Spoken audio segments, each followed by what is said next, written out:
Catapulting Commissions family. What's up, team? Welcome back to this week's episode of the Catapulting Commissions podcast. I'm your host, Anthony Garcia. Today's guest, let's talk about high performance habits. Let's talk about what you do when you're not selling to increase the productivity when you are selling. World-renowned lifestyle and business coach specializing in health, high performance, and energy management. MJ's Gordon's straightforward, time-tested strategies give goal-oriented individuals the extra level up they need to regain balance, joy, resilience in their health, business, and life, and most importantly, how to catapult their commissions. MJ, welcome to the show. Hello. Thank you for having me. It's such a pleasure. Glad to have you here. So MJ, let's break this down here. High performance habits. There is a there's a stigma in the business sales community that it is just go, right? So everybody is just on the move. And we forget so much about taking care of ourselves. We forget the habits that we do outside the sales world that impact us in our sales world. And I can make that argument for almost any industry. So we're going to give the show tons of high performance habits right now. We're going to talk about what it is that you do and teach and how it's relevant. But before we do that, give us a little high level background, who you are, where you're coming from, and all the goods. Thanks. I have specialized in the health industry as a personal trainer and a diet coach for over a decade. And being a high performer myself, I was a high performance athlete. I was, honor roll student. I started business at 19 years old. And I was go, like you said. And it wasn't until my mid 20s that I started really hitting a wall. Originally, for whatever reason, I thought this was due to some kind of PTSD, childhood trauma, because I had quite a rough childhood and I thought it was just kind of piling in on me as I was starting a family. But after several years of fighting with perfect diets and perfect habits, stress management, I was still hitting this wall. So I finally decided to get tested, got multiple specialists to look inside my body and see what was wrong. And it turned out I was hormonally imbalanced. I was not creating enough cortisol, which is the stress hormone. Now, people think cortisol is bad, but cortisol is actually what you need to be able to regulate stress. It plays an intimate role in regulating blood sugar. Without cortisol, you can't get up and go. You literally feel like a ton of bricks that's just flat on the floor. Everything feels exhausting. So it was crazy at this point that I'd even raised a family and running a business. But at that point, I became super passionate about figuring out how to resolve this naturally. I didn't want to do hormone therapy. Not that that's bad, but I just wanted to see if my body could regain that balance again. And it took a couple years of implementing, certain strategies and health things, and still to maintain this balance moving forward so that it doesn't happen again. And that's what I'm excited about sharing. You're speaking so much relevance to the Catapulting Commissions community right now, because as you were saying that stress just leaving you on the floor, I mean, I spent years managing sales teams there. I'd wake up and I'm like, holy crap. And I wouldn't say I was depressed. I wouldn't say I was sad. I was just stressed. And you're just like, I feel stuck sometimes. And so to hear you say that, and you being a high performer yourself, it makes me feel good inside. Not that misery loves company, but it tells the Catapulting Commissions community, right? You are not alone if the stresses of your day are impacting you. So, and there was so many times where I was like, am I just reaching too high? Do I think more of myself than I should? Am I just being too arrogant or overconfident? So you get this self-doubt. And there was a point where I'm like, should I pull back? So it's important to realize that if you're struggling with this, it's likely not you. It's some sort of system error, so to speak, that just needs to find balance. Let's just cut the chase. Did you pull back? No. Yes, you have to a degree. If you're in as bad of shape as I was, okay, you have to pull back. And I'm saying yes because this is kind of how maybe us hustlers or people who are A-type personalities will perceive it. But it was so minimal. And what happened was once everything got in balance, everything just launched off. 10x. I love that. Yeah. To hear, I mean, to hear you say you're pulling back, it is catapult to commissions family. It's not a bad thing to say I'm going to pull back, or I'm going to scale back, or I'm going to step back for a second. I'm a big advocate for mental health days, and I know some of the people that used to work with me would joke, you know, they're like, "Oh, I'm gonna take a mental health day," and I would never question them. I'm sure sometimes they had fun with it, but at the end of the day, I truly believe. I love what you said. Just take a step back to go forward. Now, I don't know if everyone does it correctly. So there's that and that's more from a productivity of sales standpoint. We talk a lot about momentum and all of that. So I definitely curious to hear your thoughts on the strategies you've implemented to stay really as a high performer and staying balanced. But what I want to gain is a little bit more understanding on you, MJ. At what point, what was like the peaking point? What was the greatest point of overwhelm? Or what was the climax that said, okay, this is it, screw this, I'm changing it? How did you manage that? So we were in business trying to scale, and we had lost two really large contracts that put us into pretty big debt because I was not financially balanced. And then my husband was like, hey, let's slow your roll and let's talk because I am super unhappy. Like, it took that for him to be like, what are we doing? Because we've sacrificed a lot to get here. And now we're in a place where financially this is scary. And to top it off, it's so not worth it because I'm questioning our relationship, our quality of life, and what we're doing with our time. And that's when I really had to stop and self-reflect because, obviously I was putting everything that was important to me on the line. And I had to really question, what is the actual weakest link? Is it money? Mm-hmm. Is it time? Is it energy? I mean, those are the things that we all complain about, but what is it and why is it creating such a wall? There was something in me that really believed that, what I was struggling with shouldn't have been a struggle. I've seen so many people who, not that I'm, smarter or more brilliant, but so many people who I could relate to that I felt like did so much more. And, why did something seemingly simple seem like such a struggle? That's, I think, a common question for a lot of us is, why am I hitting this wall?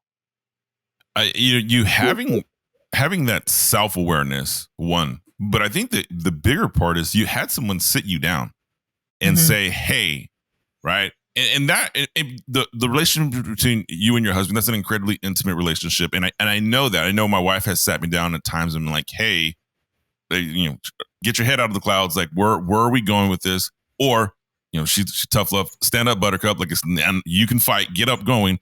But it goes to show to something we talk about on the show, right? Who's influencing you? Who's your power circle of influence? Who is in your corner to have that conversation? So I think that's incredibly insightful to hear you say that. So let's talk about strategically. What's your current strategy today for high performance and staying balanced? So we understand what brought you here, but what are you doing today right now that we can use on the show? So step one, no matter who you are, where you're at, how you feel, I think the most important thing is to be consistently aware of what is going on inside your body. You can sit here and say, I'm tired, I don't eat well, I don't sleep well, but unless you really know what's going on inside your system, and that means getting tested, not just your basic tests that you get with your primary care, but I always recommend a hormone panel, gut mapping, in addition to allergy testing at the bare minimum, so that you understand what your body is sensitive to, what makes it feel better when it's at its peak, and then you can start to hone in and refine from there. This is a key thing that I think so many people miss, but if you look at the top high performers on earth, I mean, I'm not even just talking about athletes, because athletes, it seems like a no-brainer, but you look at people like Tony Robbins. These people highly prioritize understanding what their body is going through on a regular, consistent basis. When you say that, what your body's going through, I mean, is this everything? I mean, is this from how I feel to what I eat to what time I go to bed? I mean, I have, I love my body, but sometimes when I go work out at the gym, I don't love my body the next day. It feels like crap, right? But I mean, is that what we're talking about? Just like the overall control of what's going inside and what I'm doing? Yeah. So if you feel like crap the next day, why? what kind of crap are you feeling? Are you just sore?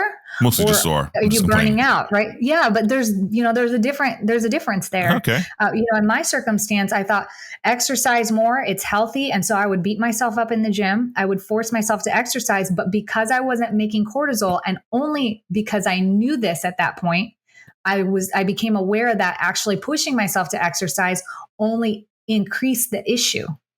So if you're low cortisol, your hormone balance is off, you might not be the person that needs to wake up at 5 a.m., get a cold shower, and exercise. You might actually be overtaxing your adrenal system too much, that you're imposing more stress that your body can't recover from. And it sounds like, it kind of feels like, wow, I'm a fragile, thing right now. But you look at NASCAR racers, they work on how to efficiently change out those tires, like get everything checked, like every so many laps, because they're going at high speed. A lot of people in business don't look at themselves like NASCAR racers. They're like, I'm not an athlete. I don't travel, multiple times a week, or some people maybe do. But regardless of what you are doing, like many of us, we have families, we have businesses, and this is like, this takes everything out of you 24/7 sometimes. And you're constantly in fight or flight mode, in addition to the fact that we're always on these. Mm-hmm. And these exercise the brain waves actually that put us in fight or flight mode. And we're never tapping back into delta, theta. And because we're not getting to those restorative states, even when we sleep, we're not hitting those restorative states. So we're constantly going to what I call an energy deficit. If you're in a deficit, you got to like really recover from that deficit before you can think about, launching to the moon. Okay. So I like that. So step one, I control my body. And I think that's incredibly insightful for you to say, being aware of what your body's telling you. For those of you that go to the gym, I know there's a big community of us listening to the show that do go work out. So I enjoy that. What's step two? Step two is to make sure you're not in a deficit. And if you are, get out of it. How do you get out of it? You create a supportive lifestyle that helps stimulate the parasympathetic nervous system. So those are big words, but it's basically just rest and restoration, rest and recovery. So the opposite of fight or flight. Fight or flight is good. We're intended, as a species, we're intended to be exposed to high levels of stress for about up to 15 minutes. After that, continual levels starts to really tax on us. And it's unfortunate, but because we're not used to be constantly stimulated with all of the noise on social media, on our phones, in our minds, like we used to live a much more passive and peaceful life. We are constantly in states of fight or flight. If you are ever in traffic and somebody cuts you off and you like throw your hands up and feel that like feeling of, like you already know you're on the verge of fight or flight, because we're just in such a defensive mode 24/7. We're defended of our time, of our energy, of the way that people respond to us over very trivial things. And it's normal, but now it's becoming a skill that we have to cultivate and acquire to learn how to tap back into rest and recovery. So a couple key things to do that is Pomodoro breaks. Right? The taking 5 minutes off every 25 minutes. But a lot of people take those breaks and they get on their phone and they, scroll social media or get to some text messages that they might have been neglecting, personal stuff. But you really got to get back into things that don't stimulate those beta gamma brainwaves. So the stuff that really causes you to get present. You definitely threw some big words at me, but I get what you're saying. So I am guilty of that. What you just said, I feel like you're in my office watching me, because I'm really good at just saying, okay, I'm going to go full speed. I'm going to just knock out this task. I'm going to get it. I feel like I have good habits, but then you say exactly what I'm like, oh, I got a break. And then my phone instantly comes into my hand and I'm scrolling, I'm responding to messages. Then I find emails. And it just goes down this rabbit hole. And 30 minutes later, I'm like, I completely never took any time to myself. And then the next thing pops up on my calendar that needs my attention, or something stills, that becomes urgent when I never really took that break. So I appreciate that. So how many steps do we have here on this strategy for high performers? I love step one. I love step two. Like, this is good stuff. Catapult Commissions family. I hope you're taking notes, and if not, please rewind, take notes again. We're going to give you all the stuff to get in contact with MJ, but this is good stuff. Tell me more. It's 3 steps. Okay. So you get step 1, which is recover. And that goes hand in hand with getting tested. So technically we're still in step 1. Okay. Step two is to fuel your body. Okay.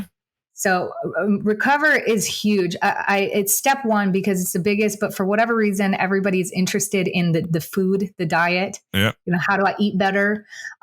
It's like you could put the best, highest premium fuel in the NASCAR, but if it doesn't take the time to get the tires rotated out and all the checks and balances, ticked off, then it's still going to crash. So I really like to just emphasize step one is recover. You have to know that you're getting good sleep, deep sleep, quality sleep, enough sleep. I overemphasize sleep because it's the thing that we neglect the most that I've seen in, all my clients and students.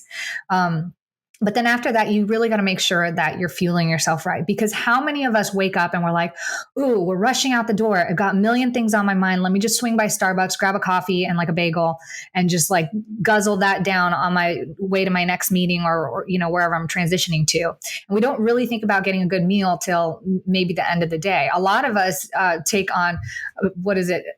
That fasting, intermittent fasting. Yep. And I think if we were honest, like half of us do that just out of convenience. Yeah. Don't worry about eating till the end of the day.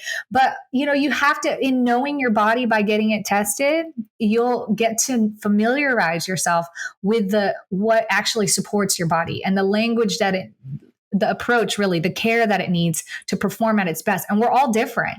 So some of us, we might be able to get on a text message and like feel really relaxed because I don't know, maybe we're having a loving conversation with somebody that we're texting. But most of us, we're just in this hyper, just get it done quick and move on to the next thing mode, like piling to-do lists that never go away. That when we're in that state, we're not breathing deeply enough. We're constantly shallow breathing. Our minds are constantly going. And so we're just continuing to create more of a deficit.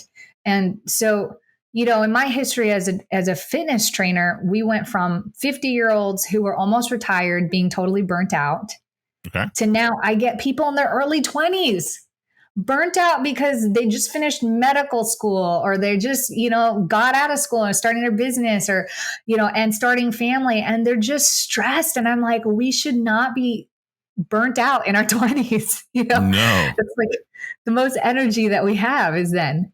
So I love that. I mean, as you say that, I take a look right at my own life. This is deep for me on the show. So my daughter is a developing, aspiring, high level martial artist. I think we're traveling 4 states this summer for Taekwondo competitions. You talk to her; her goal is to make the 2028 Olympic team. So we have massive goals, and there's times in her training, right? And if I let her go to the gym 7 days a week, she will. So there's times in her training, I'm like, we're just going to be a kid. We're going to just, and her instructor's on board and I can see it at such a young age where it's like, just relax, like hang out, go watch a movie, hang outside with your friends. And it does 2 things, right? One, I just see it mentally give that relief to her. But 2, it makes her love and desire to get back like so much more. She's like, I'm ready. Like I needed that. Right. Somewhere along my life, I forgot that for myself.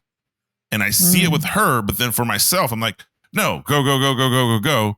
And then when you do try to take time to relax, you just feel guilty. Like I'm like, oh, my phone is always, it's just, so to hear you say recover, I mean, there's so many areas on that become relevant to me. So we get tested, we get recover. What do we do now? Make sure you're eating well for your body type. And then step 3 is to move your body, but to know where to start moving to begin with. So some people there's this thing that I call performance expectations. Okay. So I have a tendency, and I think a lot of us have a tendency to impose these performance expectations on ourselves, where I think if I'm working out, I got to work out every day of the week. I got to hit the gym hard for 45 minutes straight. It's got to be like this. And if it's not like that, then I'm not doing a good job. Well, it turned out when I found out about my severe, lack of cortisol, the prescription was stop working out.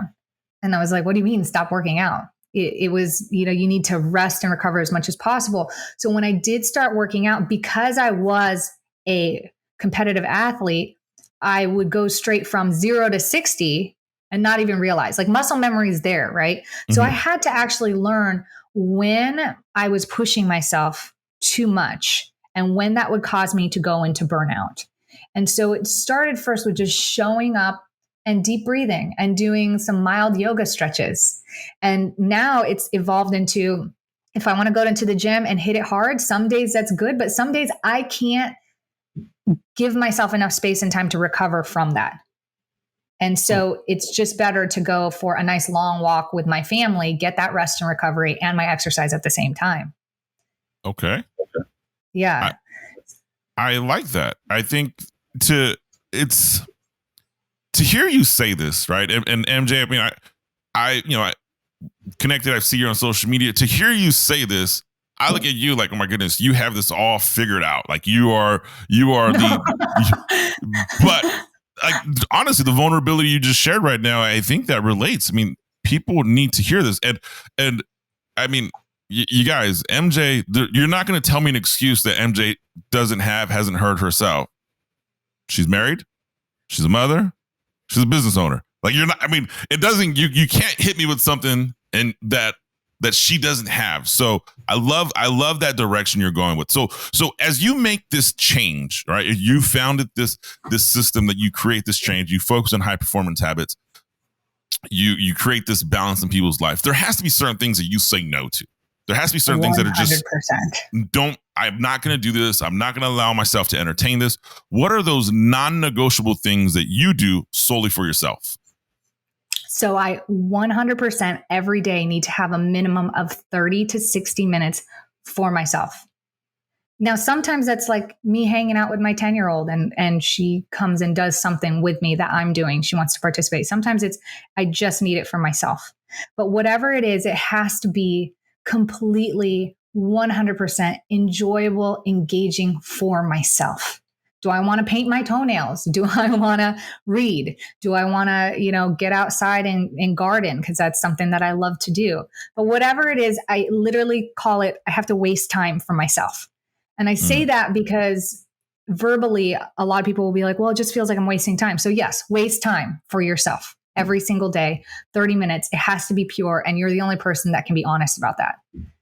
Oh my goodness. It is okay to be selfish to yourself. I love that. Like you just can't perform if you can't take care of yourself. Like I love that. And 30 to 60 minutes a day, that is, I mean, I thought you were going to say 30 to 60 minutes a week. You're saying daily. Like daily.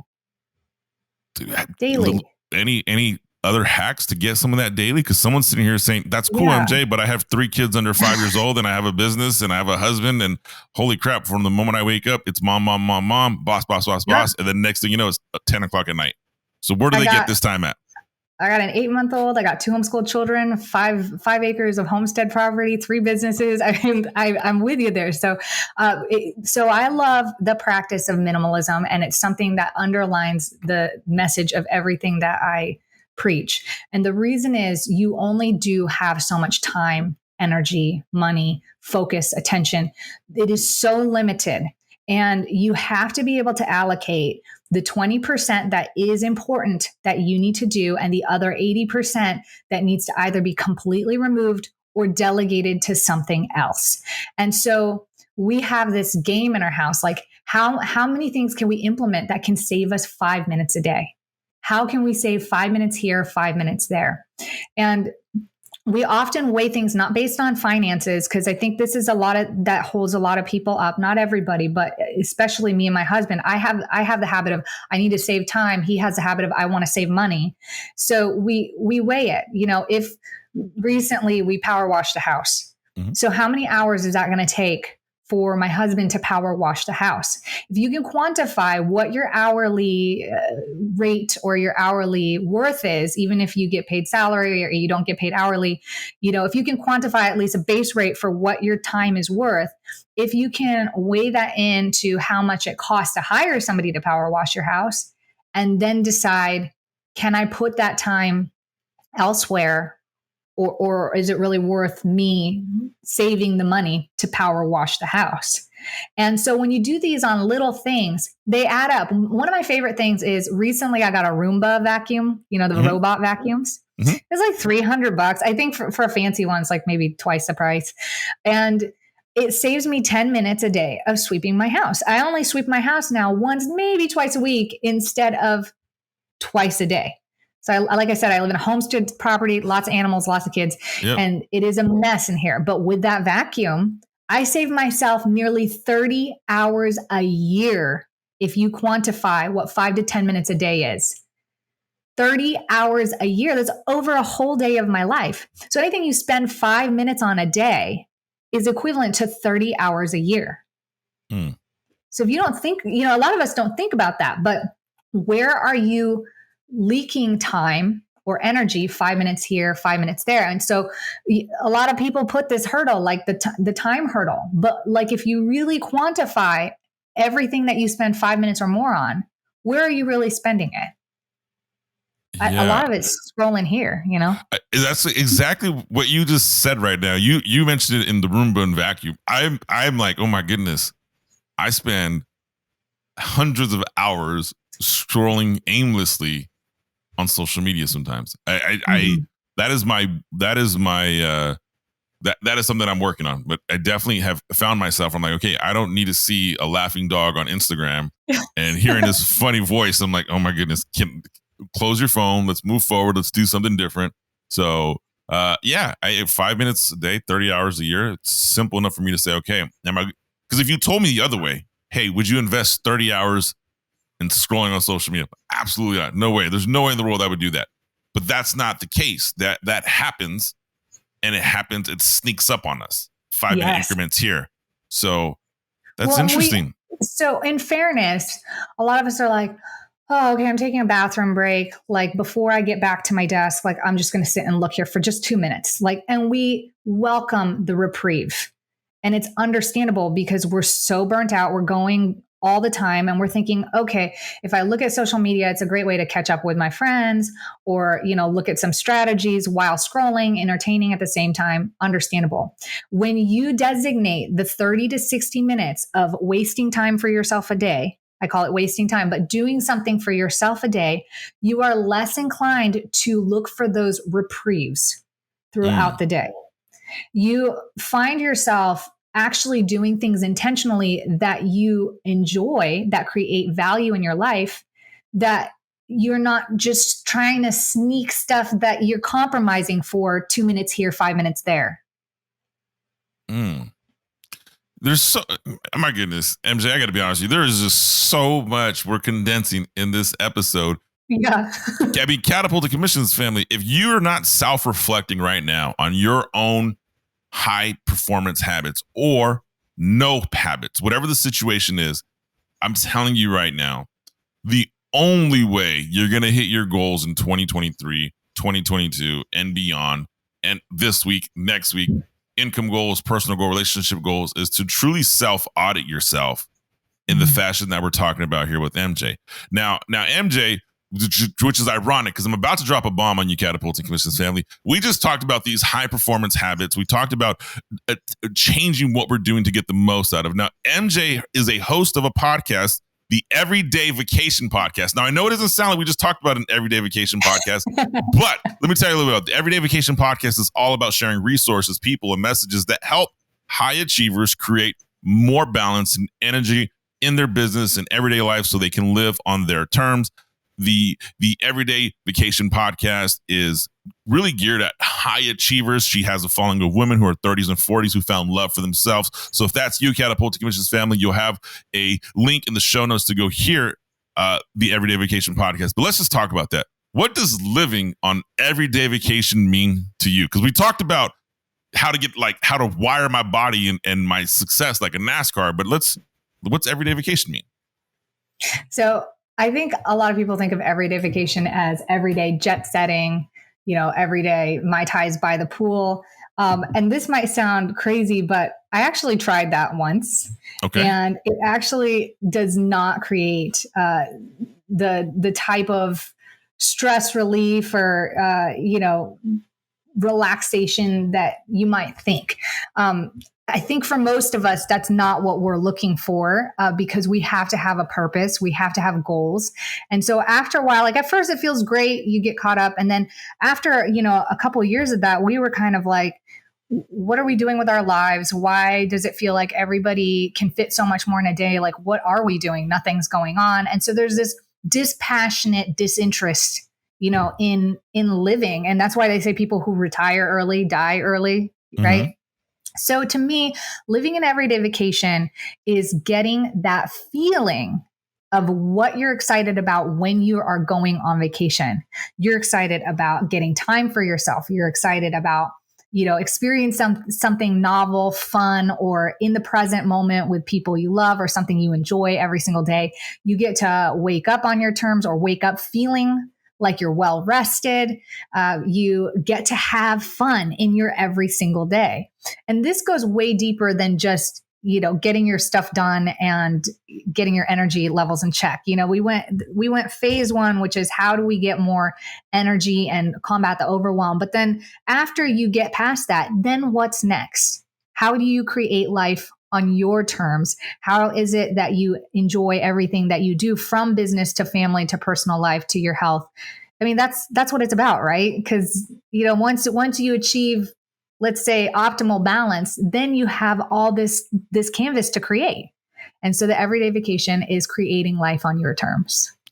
How you just described it right now, I've heard people make an attempt to describe a life, but how you just described it was crystal clear to me. It makes complete sense, because I do, when you say everyday vacation, I'm like, oh, I want that jet setter, just lifestyle. But I would agree with you. I've never tried it, but I know that I've done some long vacations where, like, day 9, day 10, I'm like, you know what? Like, this is cool, but like, I want to do something else. Like, Yeah. like, yeah. So, and to hear you say that, it's the feeling, like, it's that feeling. And can I create that in my everyday life? That hits home with me specifically, because I know the feelings of enjoyment and peace that I search for.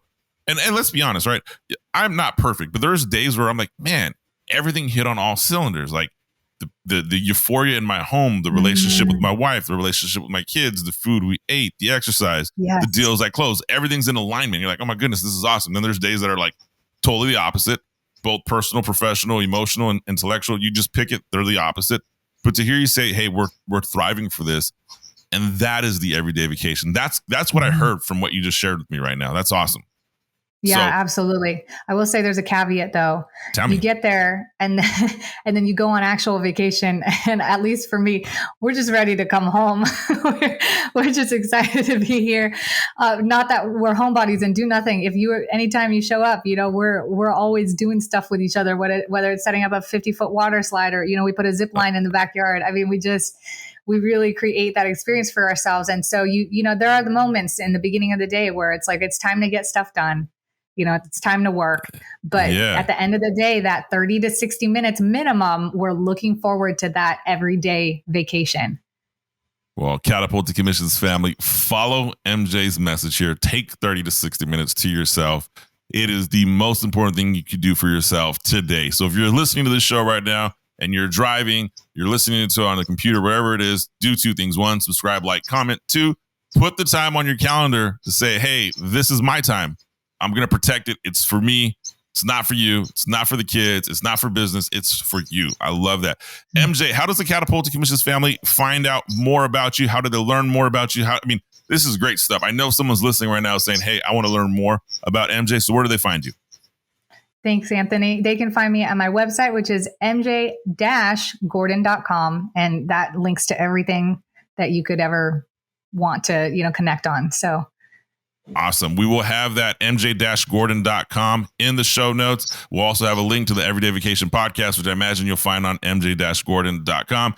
MJ, thank you for joining the show. I wish you nothing but abundant success and a kick-ass rest of 2022. Catapult to Commissions family, you know what to do. Like, subscribe, comment, and I'll see you next week.